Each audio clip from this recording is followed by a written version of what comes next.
Okay, I will start the class now.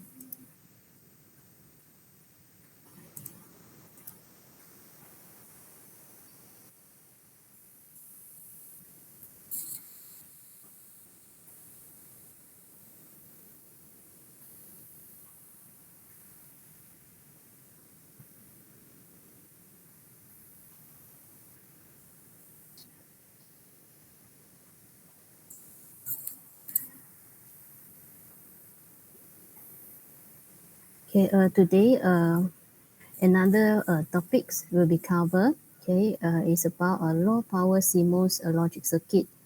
Okay, this topic is quite important. Okay, some of the content that will be covered in this topic has already discussed before. Okay, that is about the power dissipations. Okay, low power CMOS logic circuit is about what is the design strategy. Okay, that we can apply to design a low power CMOS logic circuit. Okay, if we want to have a low power CMOS logic circuit, then the power dissipations will have to reduce.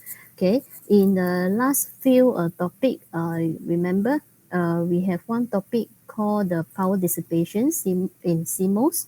Okay, there are two type of power dissipations, static power dissipations and dynamic power dissipation. Okay, these two are the source of the high power dissipations when the transistor is off and on. Okay, so later we will revise back the power dissipations for the dynamic. Okay, dynamic power dissipations. Okay, so all these are related. Okay, as the start, uh, this is the outline. Okay, the outline for this topic, motivations of the low power CMOS logic circuit, and the main components of the power dissipations, influence of the voltage scaling on power and delay. Okay, so far, all of you have learned the um, the design of the CMOS logic circuit. Okay, the design, there is a power supply, voltage, okay, and threshold voltage, input voltage and output voltage. Okay, so all these are voltages, and then we can actually adjust the threshold voltage or the supply's voltage, okay, to reduce the power dissipation. Okay, not only to reduce power dissipations, we can also um, adjust the voltage level to have a better performance. Okay, the better performance is in delay, okay, propagations delay, and also the operating speed. Operating speed usually we evaluate in frequency. Okay, so this one will also be discussed further. Okay, so you will see an overall uh, concept, okay, of all these parameters, how they affect each other. Okay, and then next is the circuit design techniques with the low threshold voltage circuit. Okay, so this circuit design techniques I have to cover. Okay, because this topic, okay, will come up in final exam. Okay, will come up in final exam. So try to make sure that you understand. Okay, you understand. If you cannot understand, then you have to do the revisions for final. Okay, so this topic you must remember, it is quite important.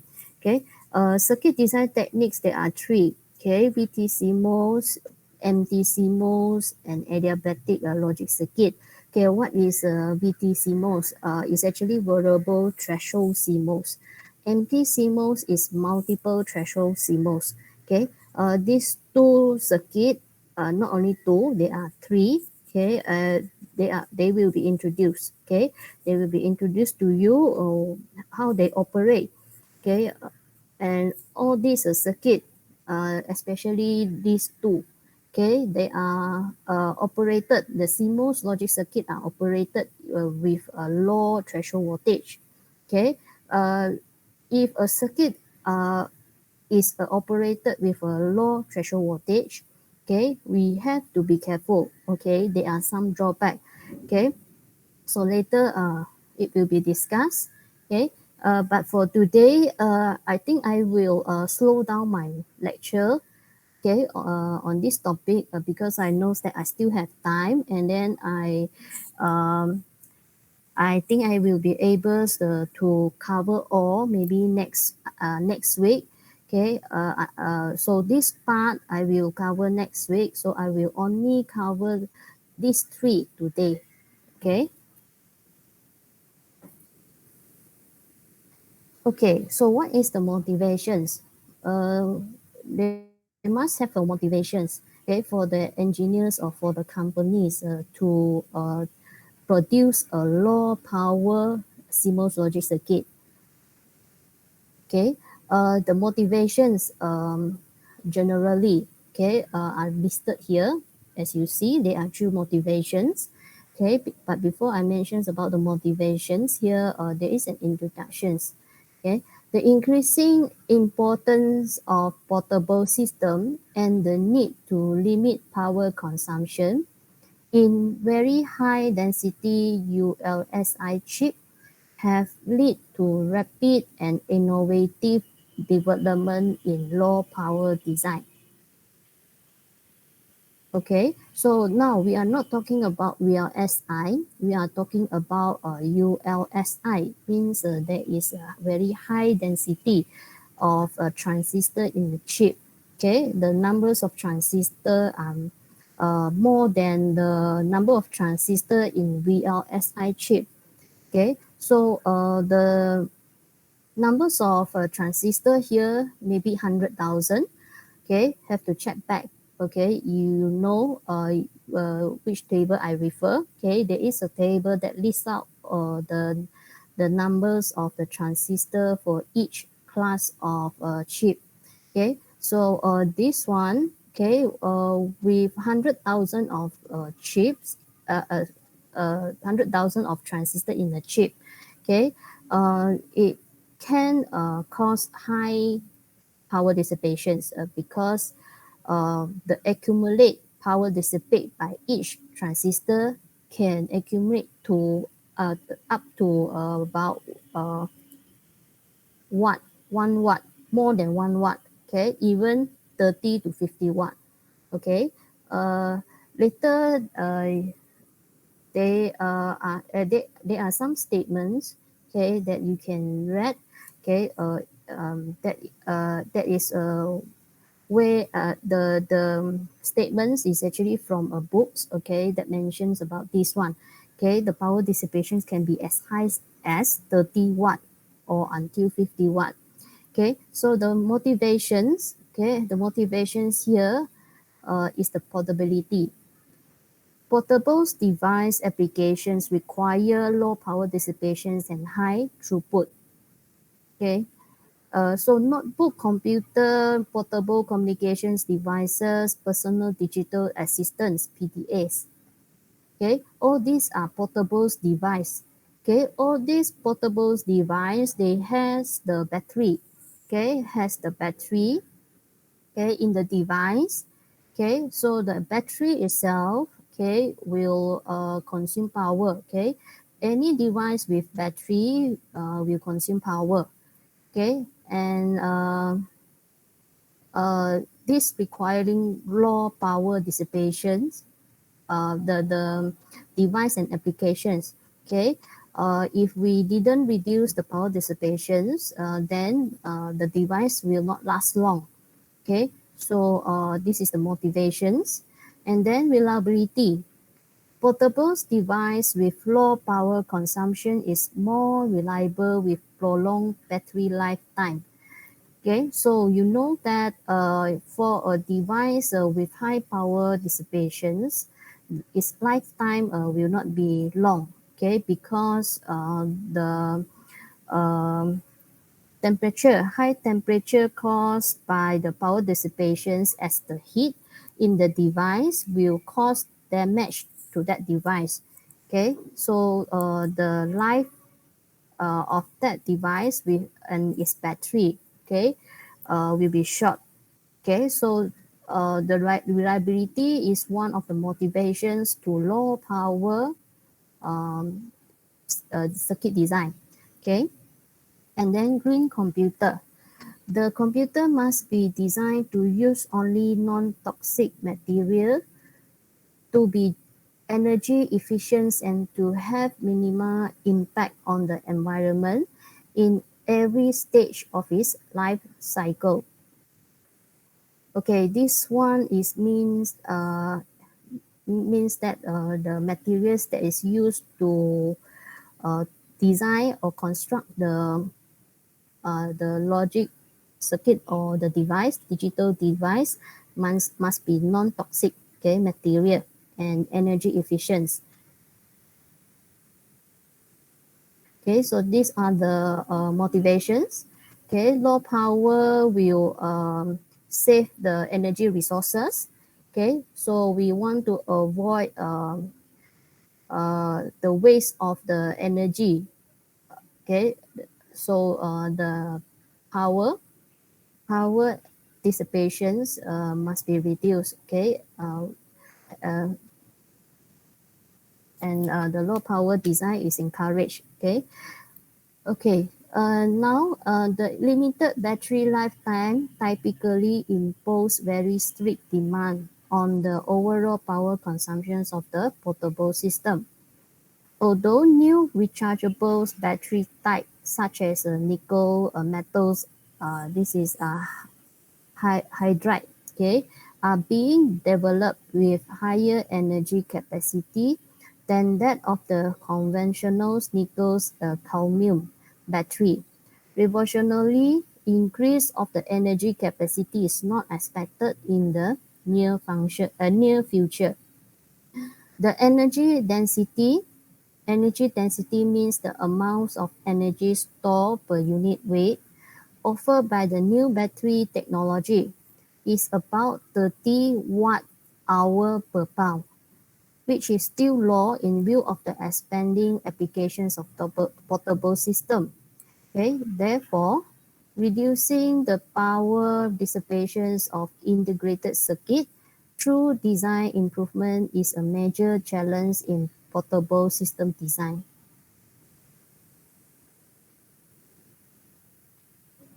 Okay, common traits of high performance chip, okay, usually is with high integration density and high clock frequency. Okay, when a chip is with high integration density means that it has very high numbers of transistors, okay, fabricated on that chip, and also the transistors are operated uh, in a very fast speed, okay, because of this high clock frequency. Okay, that is how we evaluate whether the chip is high performance or not. Okay, and then as you see here, okay, when a chip is operated at a high clock frequency, okay, it also means that the power dissipations of the chip will increase. Okay, power dissipations increase, then means that the temperature also increase. Okay, this one you have to understand. Okay, this how do we remember? Okay, there is a formula. Okay, a formula that you learned before. The dynamic power dissipations. Okay, there is a one formula for dynamic power dissipations, that is the switching power dissipations.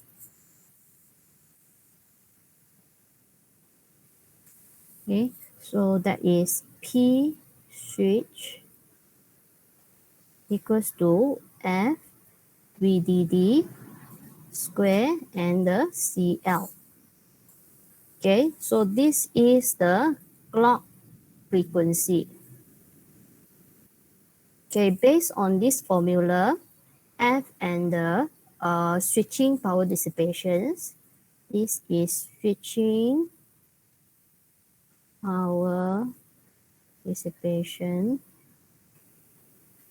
Okay, you see the relationship between the switching power dissipations and the clock frequency.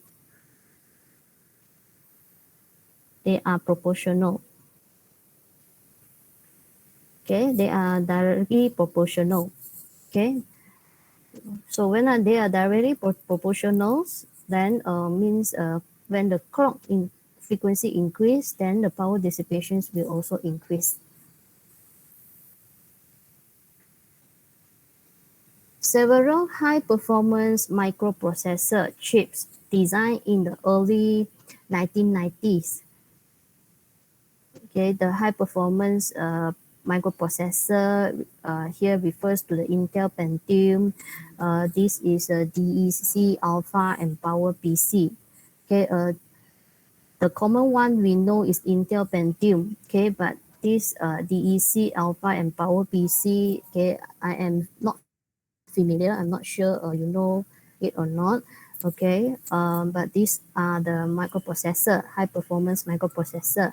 Okay, they operate at clock frequency in the range of 100 to 300 megahertz. And their typical power consumptions is between 20 and 50 watt.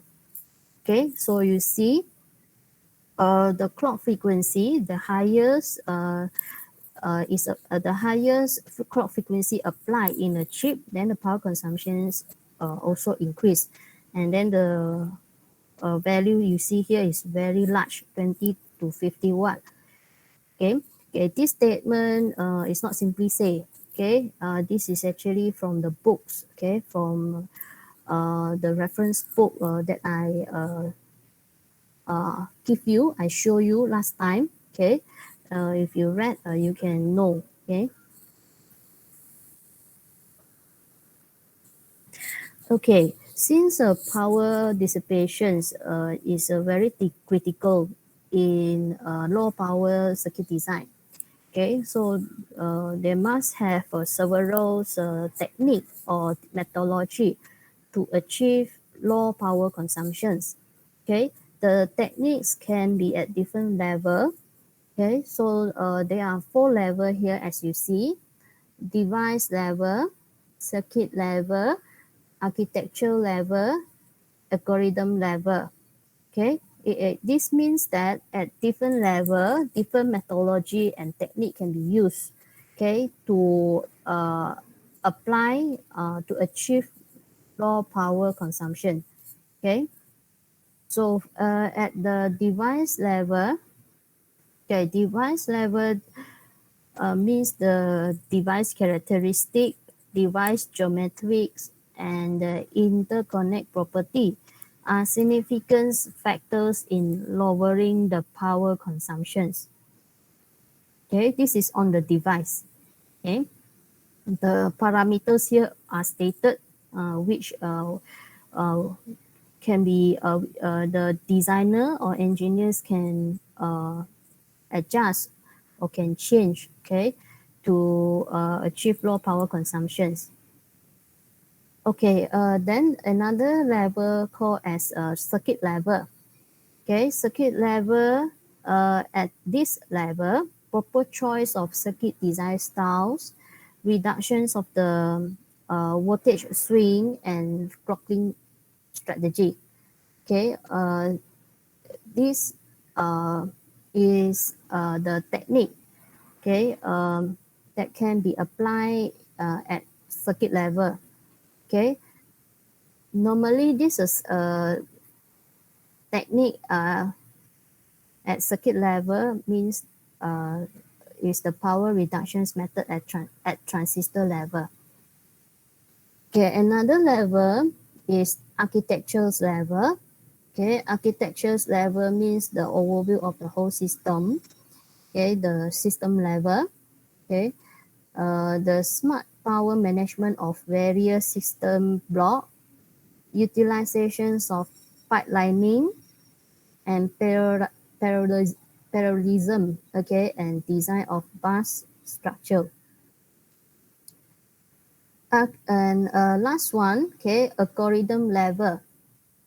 Okay, this level, the proper selections of the data processing algorithm can also use to reduce the power consumptions. Okay, this is specifically to minimize the numbers of switching events for a given task. Okay, so this one means that the selections of the algorithms are very important because the algorithm can control the numbers of switching event. Okay, um, the switching event means the numbers of switching by the transistor can actually determines how often it switch and then how often it will dissipate and the, how often it will dissipate the power and the amount of power dissipations by the transistor. Okay, so here different level you see different technique. Okay, they all of them can use to achieve low power consumptions. Okay, when we talk about power consumptions, okay, the power consumptions can caused by different reason. Okay, the reason or I should call it the source of power dissipations, especially the dynamic power dissipations. Okay, I have already discussed this before with you. Okay, I mentioned in the lecture class. Okay, so what is the components or the source that cause the power dissipations, the dynamic power dissipations? Do you all still remember? What are the source that cause the dynamic power dissipation? Okay, maybe uh, if you remember, you know that the answer is actually already on the screen here. Okay, dynamic power dissipations is caused by the switching and short circuit and the linkage. Okay, so what is it about for all these three? Okay, if you do the revisions on the last topic on the power dissipations, you will know. Okay, today I will revise back on these three main components. Okay, to power dissipations. Okay, these three main components are quite important. Okay, you need to remember and understand. And today, these three main components will be covered in depth. Okay, and then some graph also will be shown here. Okay, so you just take it as a revisions. Okay, I will repeat this in this topic. Okay, first I will start with the switching power dissipations. Okay, switching power dissipations means the power dissipations caused by the transistor when it is switched. Okay, so you see here, switching power is dissipated when energy is drawn from the power supply to charge up the output load capacitance. Okay, so for this one, okay, we will take the CMOS inverter as the example. Okay, CMOS will be used as an example to illustrate the power dissipations. Okay, so you remember in the CMOS inverter, there is a PMOS and NMOS. Okay, and then output. Okay, this is output. Okay, at the output, there is a CL. This is the load capacitance. Okay, this is V in.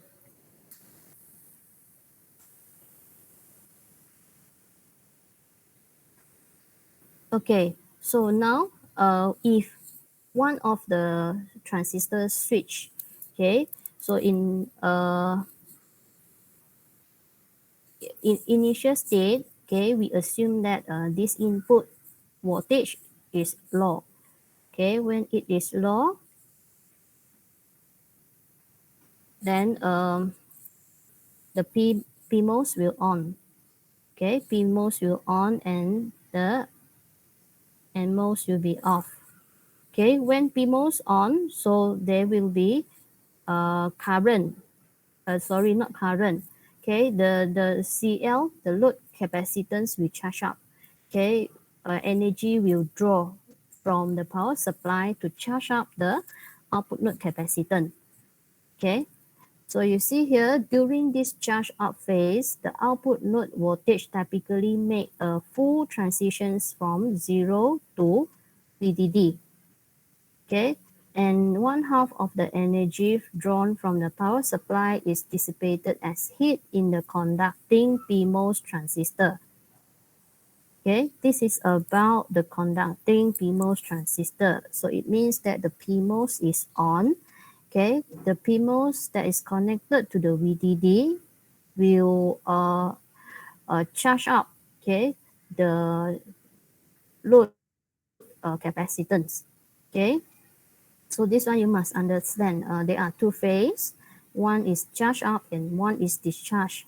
Okay, here the terms here is charge down. Okay, so during the charge down phase, no energy is drawn from the power supply. Yet, the energy stored in the output capacitance during charge up is dissipated as heat in the conducting NMOS transistor as the output voltage drop from VDD to 0.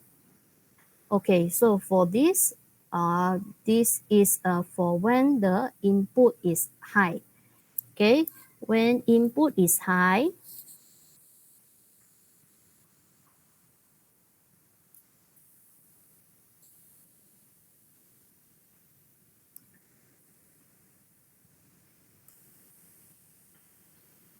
okay, when input is high, NMOS is conducting. Okay, so NMOS conducting, then there will be no energy draw from the power supply. Then the output, at the output, the load capacitance will discharge. Okay, this is how we have to understand. Okay, there is another figure here, figure 11.1. Okay, this figure shows a two input NOR gate drive two NAND gate through interconnections line. Okay, the figure here you see, this is the NOR gate, two AND gate, and this output, the NOR gate output, okay, drive two NAND gate. Okay, so at the output of the NOR gate and the input of the NAND gate, they have capacitance. Okay, they have capacitance, and then there is also interconnect. This is interconnect. Okay, so all this, the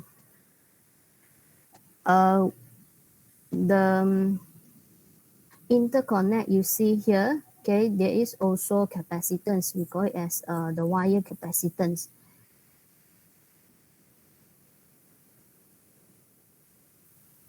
Okay, here the power consuming transitions at the output node. Okay, there is a power dissipation here at the output node. Okay, so it is a slide here. Okay, illustrate this circuit. Okay, the capacitance are already labeled here. Okay, some capacitance only for this C drain. Okay, this is output capacitance. This is input capacitance. Okay, and then you still remember we have different terms of capacitance. Okay, there is a load capacitance also. Okay, for load capacitance, it includes the output or junction capacitance. Okay, this one you have to refer back also to the previous topic, the notes.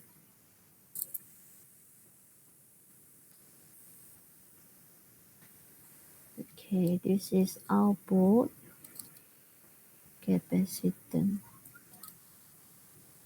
plus wire capacitance plus the input capacitance. Okay, for output capacitance, it is means the junction capacitance. Okay, okay. For the output capacitance, okay, I want to clarify here. Okay, it means the junctions capacitance that are connected to the output. Okay, so junction, we have source junction or source terminal and also drain terminal, but the terminals that are connected to the output is drain. Okay, so only the capacitance that are connected uh, from the drain terminal will be considered as output capacitance. Okay, so you must understand the terms here. Okay, don't confuse. Okay, you can get confused easily, but you need to do several revisions. Okay, to get clear. Okay, so this slide, okay, is about the capacitance, okay, of the NOR gate, the circuit that is shown in figure 11.11. Okay, the total capacitance load at the output of the NOR gate consists of the output node capacitance of the gate itself, the total interconnect capacitance, and the input capacitance of the driven gate.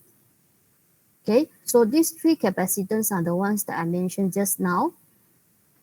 The output node capacitance of the gate consists mainly of the junction's parasitic capacitance, which are due to the drain diffusion regions of the MOS transistor in the circuit.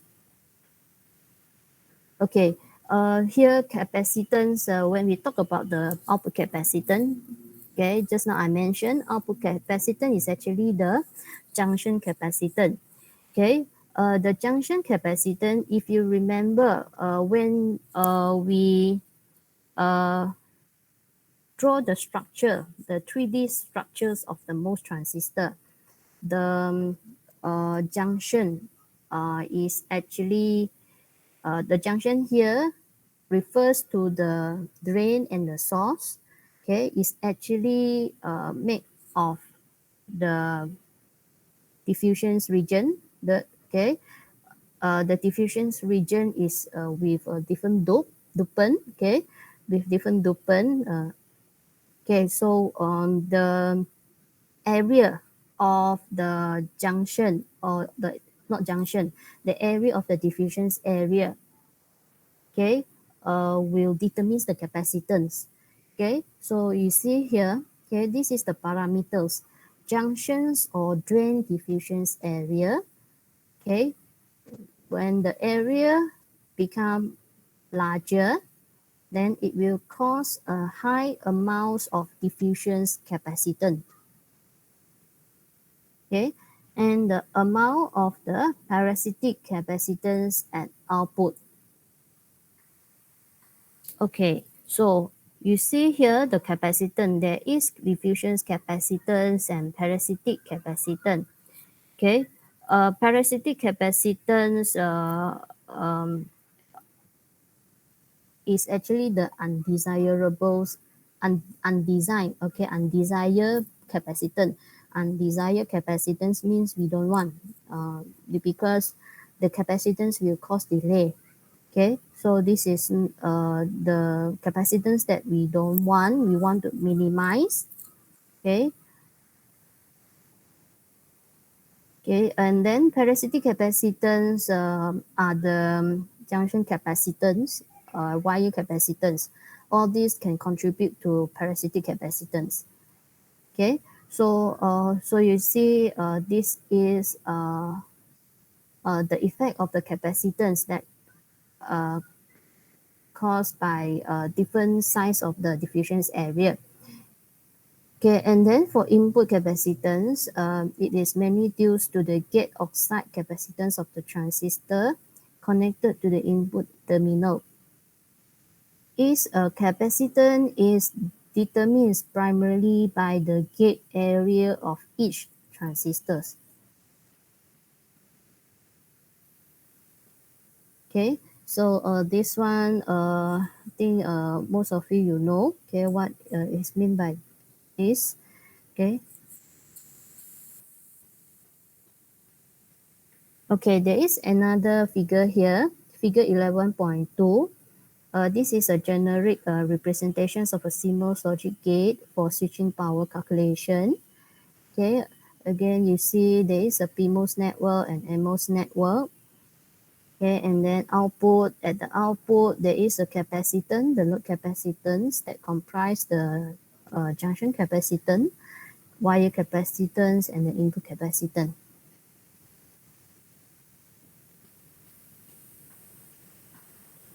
Okay, um, note that the switching power dissipation is also a linear function of the clock frequency. Okay, if the clock frequency reduce, then the overall system performance will also reduce. Okay, just now mentions that when the clock frequency is increased, then the power dissipation will increase.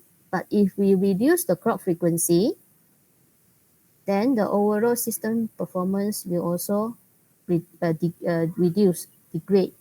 Okay, so when we design the low power circuit, we must make sure that what we want to achieve by what we want to achieve in the performance by that digital device.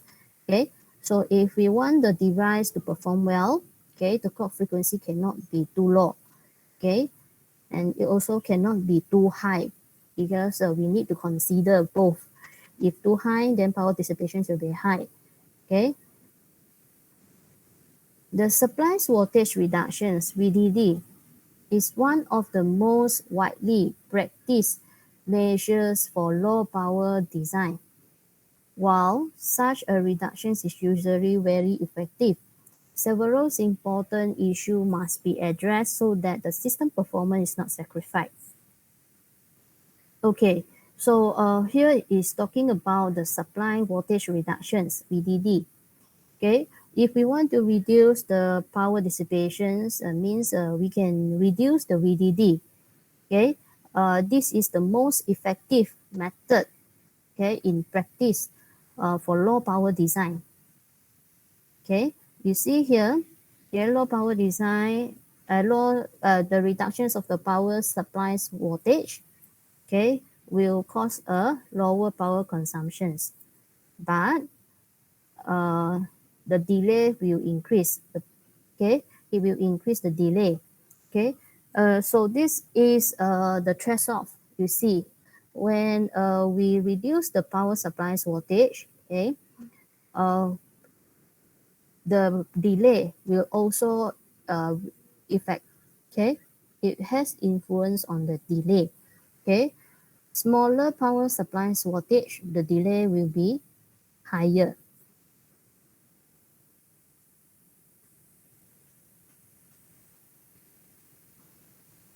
Okay, so that is about switching power reductions. Okay, so just now mentioned, okay, I conclude what I have discussed just now, what I have covered, okay, for this switching power reductions. Okay, the power dissipations can be high, that is can be high caused by it can be high, and then its high value can be caused by the clock frequency and power supplies voltage. Okay, if we reduce the power dissipations by reducing the clock frequency and the power supplies voltage, then it can have different effect. Okay, the effect can be positive and negative. So you can see from the slide and the previous slide, okay, you can conclude, okay, how to design a low power circuit. Okay, some stress trace off you also need to know. Okay, you need to know and understand. Okay. Okay, now I goes to the short circuit power dissipations. Okay, short circuit power dissipations is caused by a short circuit current. Okay, what is a short circuit current? Okay, so it will be illustrated here. Okay, in this slide. If a CMOS inverter is driven with input voltage waveform with finite rise and fall time, both the NMOS and the PMOS transistor in the circuit may conduct simultaneously for a short amount of time during switching, forming a direct current path between the power supply and the ground. The short circuit current components does not contribute to the charging of the capacitance in the circuit. It is terminated when the input voltage transition is completed and the PMOS transistor is turned off. A similar event is responsible for the short circuit currents component during the falling input transitions when the output voltage start rising while both transistors are on. Okay, the short circuit current uh, that cause the short circuit power dissipations, okay, is not difficult to understand. Okay, you can refer to these figures to understand. Okay, and then the statements here. Okay, the short circuit current is occur when both PMOS and NMOS are turned on. Okay,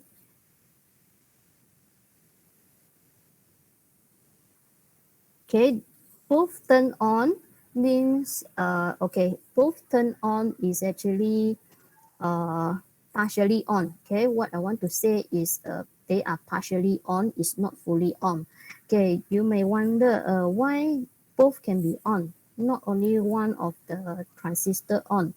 Okay, uh, okay, in real case, okay, you see here the input signal, okay, from low to high and for high to low, okay, the transitions, okay, will not occur uh, immediately, okay.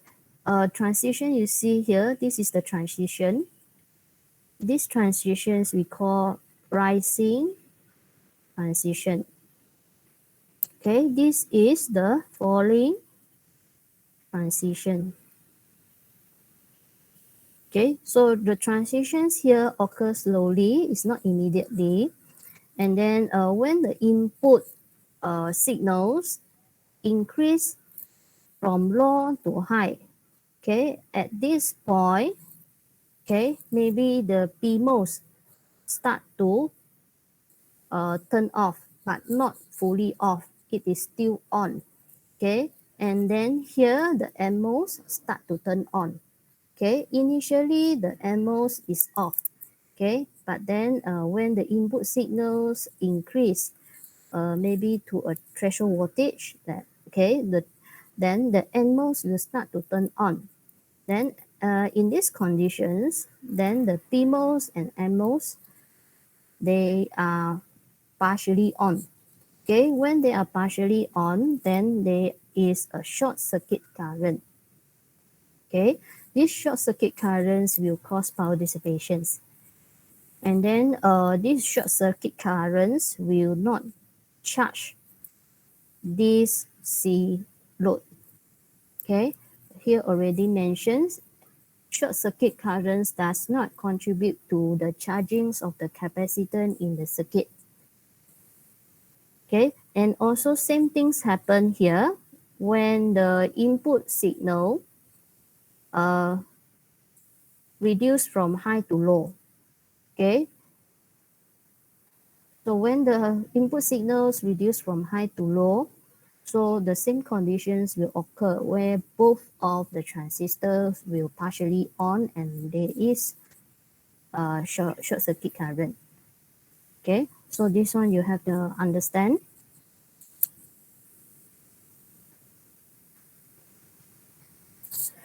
Okay, this is another graph. Okay, this is an additional graph, figure 11.5. Okay, the graph shows the output voltage and the input voltage level. Okay, and the current waveform. Okay, this current waveform is for the supply current. Okay, you see the difference here. There are two current waveform. This current waveform is the supply current.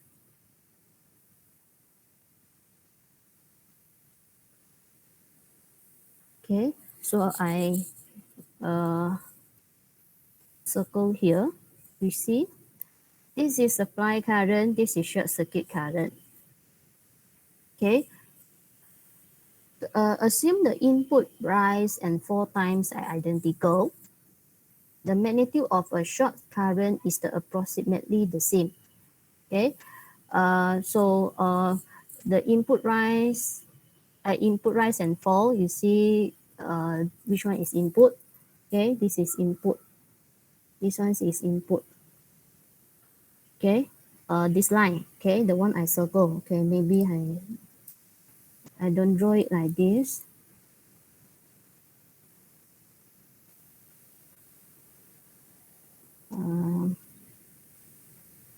Okay, this is input voltage.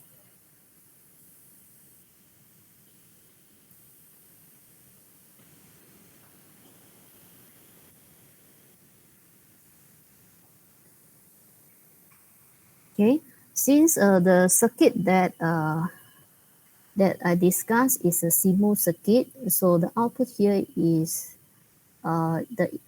is inverted. Okay, is inverted.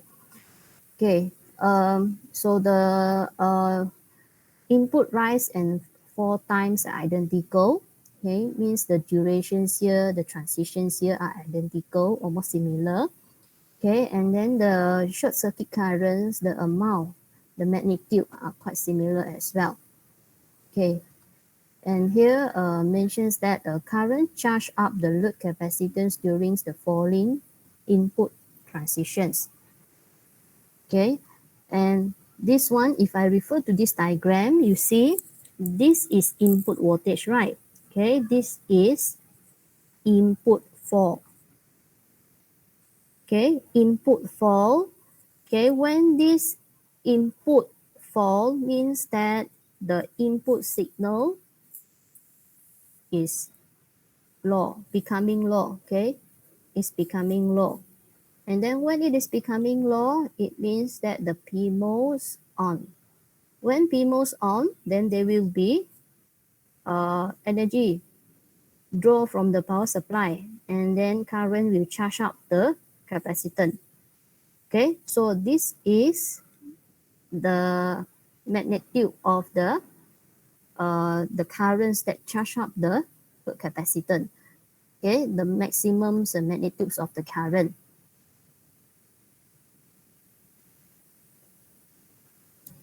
Okay, so this one is a charge up. Okay, here already mentioned supplies current to charge up the output capacitance.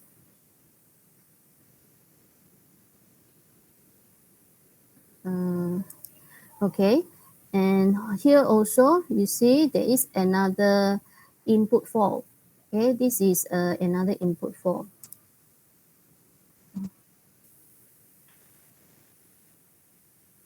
Okay, this is what I refer. There is another current here. Okay, for this input fall. Okay, and currents discharge during rising input transitions. Okay, so during the rising input, here is the rising input. Okay, there is no current here. Okay, it means that there is a discharge. Okay, the currents discharge from the load capacitance. Okay, so this is about charge up and charge down. Okay, two phase. Okay, and another waveform here is the short circuit current waveform. Okay, when the load capacitance start to charge up, okay, the short circuit current, okay, you see is at the point where there is an input fall and also the input fall, and sorry, this is input fall, this is input rise, okay, and this is input fall. You see at each of these point, this is where the NMOS and PMOS are both partially on. So you see here there is a short circuit current. Okay.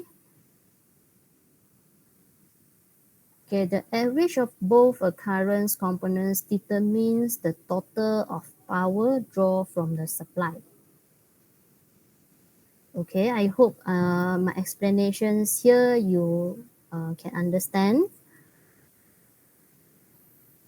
Okay, now I go to the next slide. Okay, there are two conditions. Okay, this circuit, okay, I will use back this circuit, okay, to illustrate the formula. Okay, there are a few formulas given here. Okay, this circuit with two conditions. Okay, the conditions here is based on um,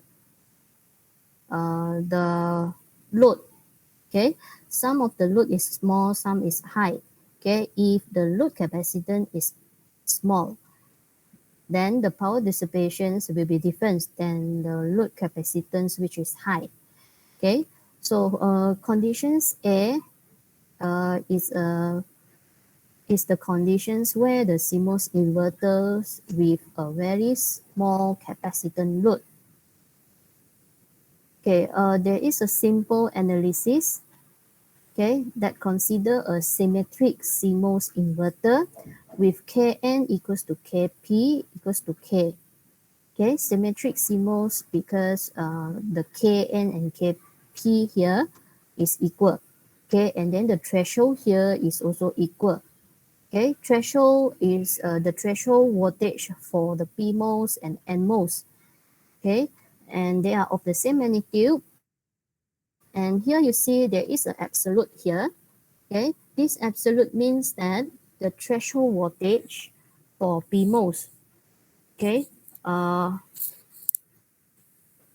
we only consider the magnitude of the threshold voltage of PMOS. Okay, for you to remember, okay, and understand. This one, all of you, you must know. Okay, the threshold voltage of PMOS always negative, always with negative value. Okay, negative value. Okay, sorry, this one I should not write in like this. This one is not correct.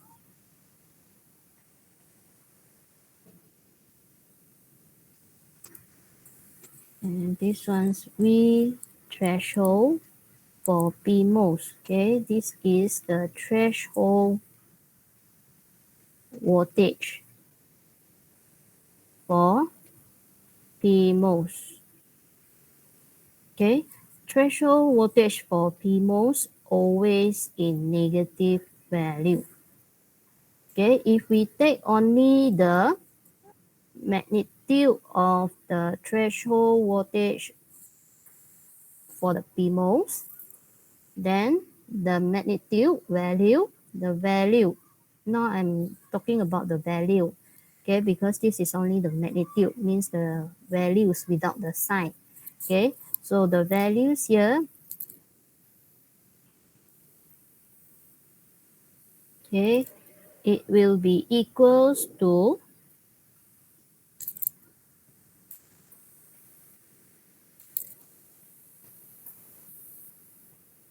okay, it will be equals to VTN. Okay, means the magnitude will be the same with the threshold voltage for the NMOS. Okay, so under this condition, um, these two formulas should apply. Okay, to determine the average current. This is a short circuit current. Okay, and also to determine the short circuit power dissipations.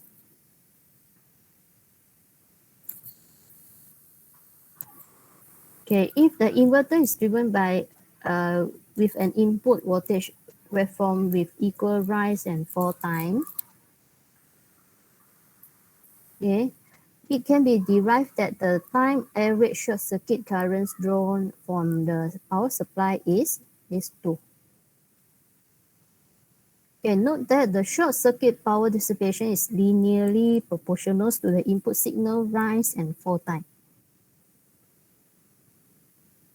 and also to the conductance of the transistor. Hence, reducing the input transitions times will decrease the short circuit currents component. Okay, the input transitions time, as you know, is this one. Okay, the transitions time can be large. Okay, and it can be small.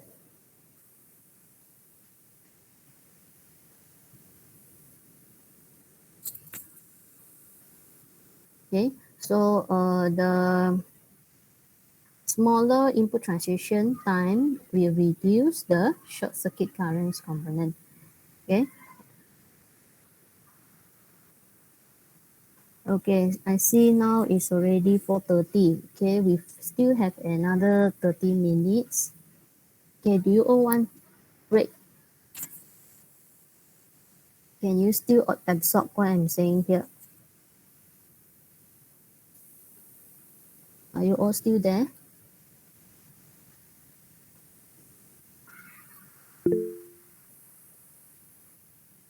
Okay, should I continue or we should take a break? We have another half an hour.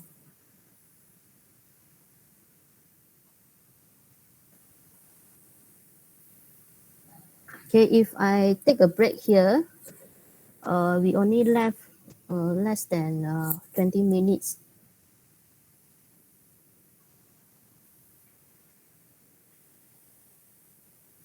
Okay, Chiet mentioned can continue. So I will assume all also can. Okay, let me see. I got how many slides for today.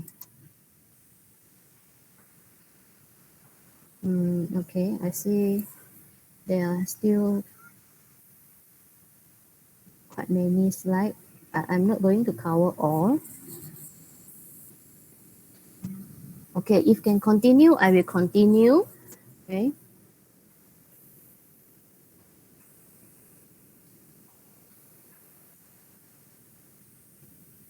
Okay, I try to finish all the power dissipations today. Okay, and maybe the rest I will continue next week.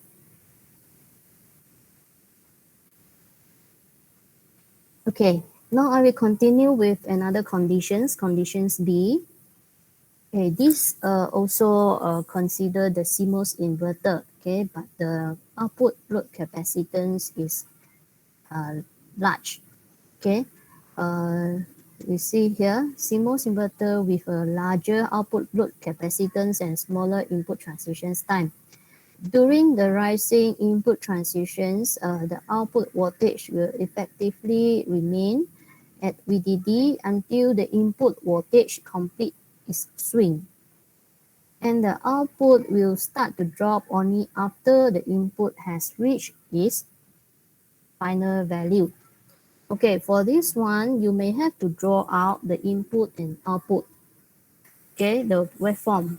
Okay, uh, now talking about the rising input transitions. Okay, so I will draw the input. This is input.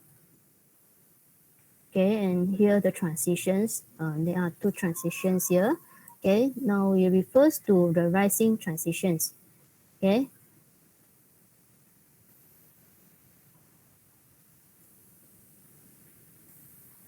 Okay. This one, okay, I draw here is the ideal case, but you should know that in the real case, okay, there are some delay, okay, at the output, okay, the change will not be immediately, okay, but this is just for illustrations. Okay, so based on the statements given here, during the rising input transitions, the output voltage will effectively remain at VDD. Okay, rising input transitions means that the input is low initially and going to high, and the output is high initially and going to low. Okay, so high, when the output is high, okay, it means that it is remain at VDD.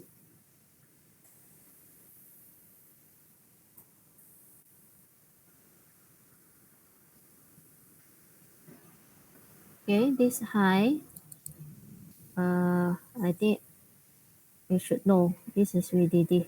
Okay, I don't want you to mix up. This VDD refer to this one. Okay, okay, so the output voltage remain at VDD. It means the initial state of the output. Okay, until the input voltage complete its swing. Okay, its swing from low to high means that at this point, when it's complete its swing, okay, it means that at this point, this is the complete uh, transitions. Okay, the swing here, complete swing after the transitions, then only the output will start to drop. Okay, means that this, okay, I should redraw the output.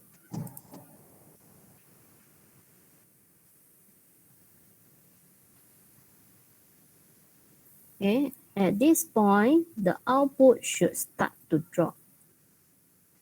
So I should draw like this one. Okay, so at this point, the input complete its swing, it reached its final value, and the output start to drop after that. Okay, although both NMOS and PMOS transistors are on simultaneously during the transition, the PMOS transistor cannot conduct a significant amount of current since the voltage drop between its source and drain terminal is almost zero. It is illustrated in figure 11.6. Okay, this figure 11.6 is another graph. Okay, this is the graph, okay, for the condition B, okay, where the load capacitance is large and the transition time is smaller. Okay, you see the short circuit currents here, this is very small.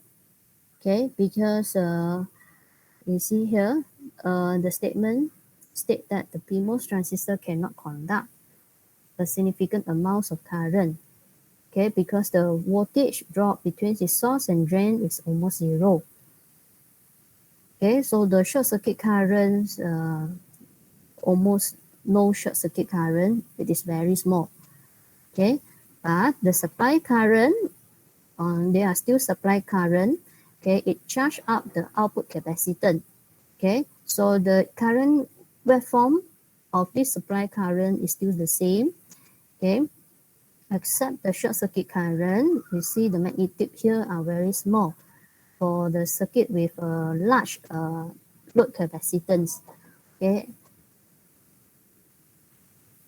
Okay, similarly, the output voltage will remain at approximately 0 volt during the following input transitions, and it will start to rise only after the input voltage complete its swing. Okay, so this process occurs uh, during the following input transitions, okay, almost similar to the ones that I explained for this statement. Okay, again, both a transistor will be on simultaneously during the input voltage transitions. Yet, the NMOS transistor will not be able to conduct a significant amount of current since its drain to source voltage is approximately 0. Okay, so this is all about the short circuit power dissipations. Okay, there are two graphs here. Okay, I have shown just now. Okay, it shows the short circuit currents component when the circuit is with two different load capacitance. Okay, next I will cover the third component, the main component as well of power dissipations. Okay, the third component is the linkage power dissipations. This is about the power dissipations caused by linkage. Okay, and this linkage is the linkage current. Okay, so you see here in the slide here, the NMOS and PMOS transistor used in a CMOS logic gate generally have non-zero reverse linkage and sub-threshold current. Okay, in CMOS VLSI chip containing a very large numbers of transistors, these currents can contribute to the overall power dissipations even when the transistors are not undergoing any switching event. Okay, linkage power dissipation. Okay, if you refer back to the notes that I give you in the topic of power dissipations, the linkage can cause when the transistor is not switching.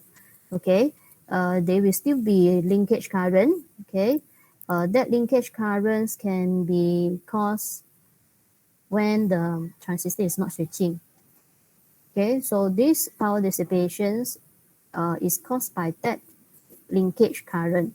Okay, even though transistor is not switching, okay, they will still be they will still have some power dissipated. Okay, so there are a few figure here, okay, that I will show to you. Okay, this figure here is to show where is the linkage current occur. Okay, what is the reverse linkage and what is the sub-threshold current? Okay. Okay, you see this figure, there is a figure here, figure 11.7. Okay, it shows the reverse linkage current path in a CMOS inverter with high input voltage. Okay, so you see here the reverse linkage current, reverse linkage is here, it's occur here in the end wheel. Okay, this is a PMOS. Okay, this is PMOS. Okay, in these MOS structures, there is an end wheel for PMOS. Okay, and then there is a reverse linkage. Okay, what is reverse linkage? Okay, reverse linkage, we also call it as a reverse diode linkage. Occurs when the PN junctions between the drain and the bulk of the transistor is reverse biased. The reverse biased drain junctions then conduct a reverse saturation current, which is drawn from the power supply. Okay, so this is the meanings of a reverse diode linkage. Okay, if refer back to this diagram, okay, the PN junction, okay, just now mentions that the reverse diode linkage is, I refer back here, okay, it's reverse bias. Okay, that is means that, okay, this is P type, okay, this is P type, this is N wheel, mean that means that this wheel is doped with N-type. Okay, so there is a diode here. Okay, there is a diode. Okay, the diode here, okay, is reverse bias. Okay, so there is a linkage current. Okay, consider a CMOS inverter with a high input voltage where the NMOS transistor is turned on and the output voltage is discharged to 0. Although the PMOS transistor is turned off, there will be a reverse potential difference of VDD between its drain and the N wheel, causing a diode linkage through the drain junction. The N wheel regions of the PMOS transistor is also reverse biased with VDD with respect to the P-type substrate. Therefore, another significant linkage current component exists because of the N-wheel junction. Okay, this one have to refer to figure 11.7. Okay, this is the 11.7. Okay, a similar situations can be observed when the input voltage is 0. Okay, so the statements here illustrate to you what is the reverse diode linkage when the input is high. Okay, and the reverse linkage currents of a PN junction is expressed by this formula. Okay, so in these formulas, there are several parameters here. A, J, S, E. This is E is the exponential function. Okay, with the Q, V bias. This is the reverse bias voltage across the junctions. Okay, and the over KT minus 1. Okay, so the JS here, the parameter is called as the reverse saturation current density, and the A is the junction area. Okay, the typical reverse saturation current density is 1 to 5, and it increased quite significantly with the temperature. Okay, so you see here the statement. Okay, why these linkage currents can cause power dissipations? Because you see the reverse saturation current increase significantly. Just now I mentioned linkage current cause power dissipation, right? Okay, so when there is a high power dissipation, then high temperature. Okay, high temperatures, then this reverse saturation currents will be high. Okay, note that the reverse linkage occur even during the standby operations when no switching takes place. Okay, hence the power dissipation due to this mechanism can be significant in a large chip containing several billion transistors.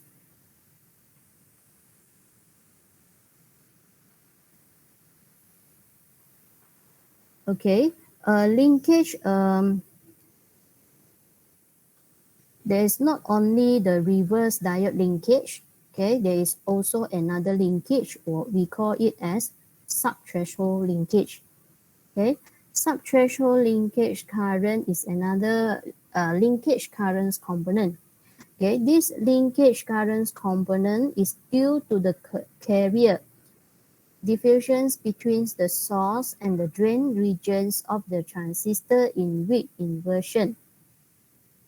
The behavior of NMOS transistor in the sub-threshold operating region is similar to a bipolar device, and the sub-threshold current exhibit an exponential dependence on the gate voltage.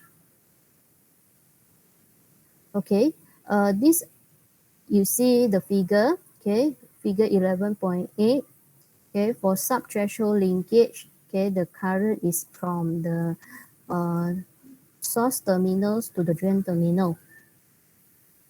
Okay, Sometimes we call this a subthreshold linkage current is from the subthreshold conduction. Okay.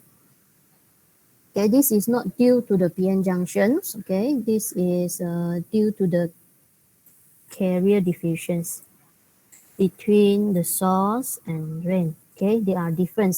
Okay, now I'm talking about the linkage currents. There are two components. Okay, one is the reverse diode linkage, and this is one is linkage, reverse linkage. Okay, caused by an PN junction. Okay, now is the subthreshold linkage. Okay, that caused by the carrier diffusions.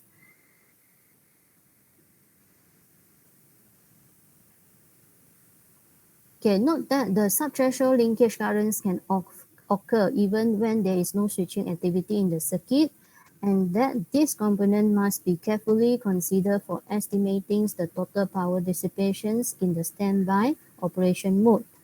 The subthreshold current expressions given in section 3.5 is repeated below in order to illustrate the exponential dependence of the currents on terminals voltages. Okay, this is the formula that is used to determine the subthreshold current. Okay, the formula here. Okay, you don't need to memorize. Okay, some of the formula will be given if any question come out. Okay, to ask you to determine. Okay, and some of the currents here, okay, there are different current. Okay, the formula will be given. Okay, if the question asks on all this. Okay, one relatively simple measures to limit the subthreshold currents component is to avoid very low threshold voltages so that the VGS of the NMOS transistor remains safely below VT when the input is logic 0, and the VGS of the PMOS transistor remains safely below VT. This is the threshold voltage of the PMOS when the input is logic 1.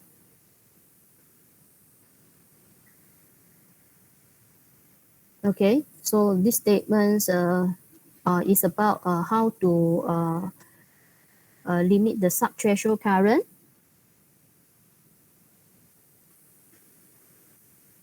Okay, subthreshold currents here can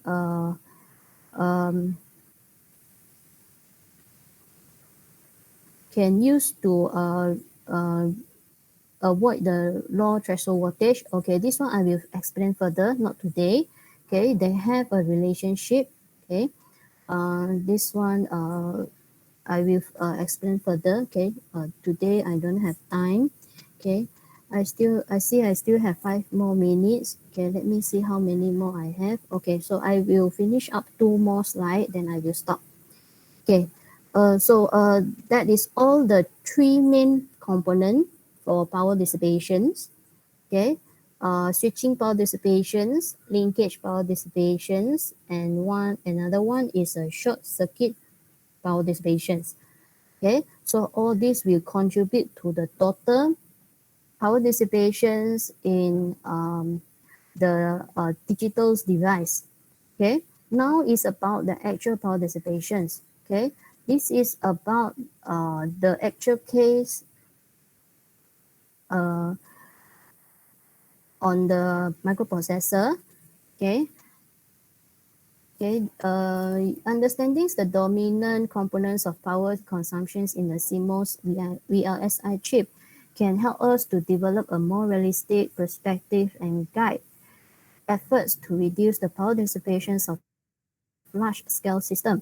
Table 11.1 examines the power consumptions of actual chips and how the total consumption is divided among 4 major parts. Okay, the parts are the logic circuit, clock generations and distributions, interconnections, and off-chip driving. Okay, it shows the percentage of power dissipated in each one of these 4 parts for 3 different CMOS digital VLSI chip. Okay, a table given here, table 11.1, with 3 different chips. Okay, and these 3 different chips are with different feature size. Okay, Intel 80386, the feature size is 1.5 micrometer. Okay, and another chip called DEC Alpha. The feature size is 0.75 micrometer, and cell-based ASIC, the feature size is 0.5 micrometer. And the numbers of gates here also differ. Okay, Intel chips and DEC chips has the highest uh, numbers of transistor, and then the clock frequency here also different clock frequency used, and the supplies voltage, okay, all listed out. Okay, the specifications, the parameters, okay, parameters are listed out with the value. Okay, and then the total power dissipations are also determined. Okay, um, the total power dissipations are based on the power dissipations from the logic gates, clock distributions, interconnect, and input-output driver. Okay, you see here the power dissipations from four different part, okay, are different. Okay, the the percentage are different. Okay, so I will just simplify my explanations here. We see the total power dissipations. Okay, for Intel chip, the power dissipation is 1.4 watt. DEC is 32 watt, and the cell is 0.8 watt. Okay, you see that this chip, DEC chip, okay, the total dissipation is so high. Okay, and then most of the power dissipations is from the clock distributions, 32%. Okay, why it is so high? Okay, if we compare the specifications here, okay, we can notice that the clock frequency, the higher clock frequency will contribute to higher power dissipations, because you see the 200 megahertz is high compared to others. Okay, and then the numbers of the transistor here is also quite high compared to this. Okay, so the total dissipations you can see, okay, they differ so much because of this.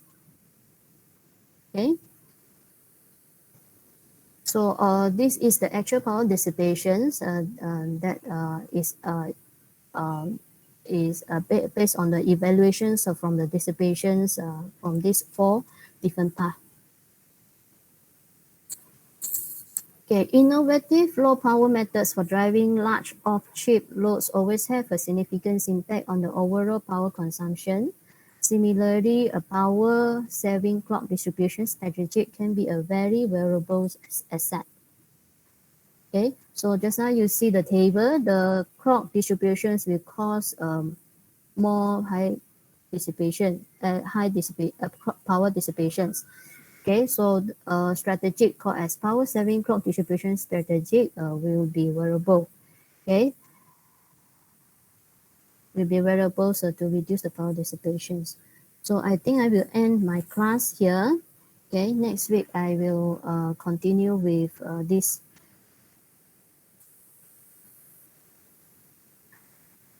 Okay, let me check your attendance. Okay, I see that 28 of you have already submitted your form. Okay, how many of you here? 32 minus 4, 28. Okay, Hentong, I know you sign in with 2 computer, maybe not 2 computer, okay, 2 account. And, okay, so no problem. I received all your attendance form. So I will see you next Monday. Thank you.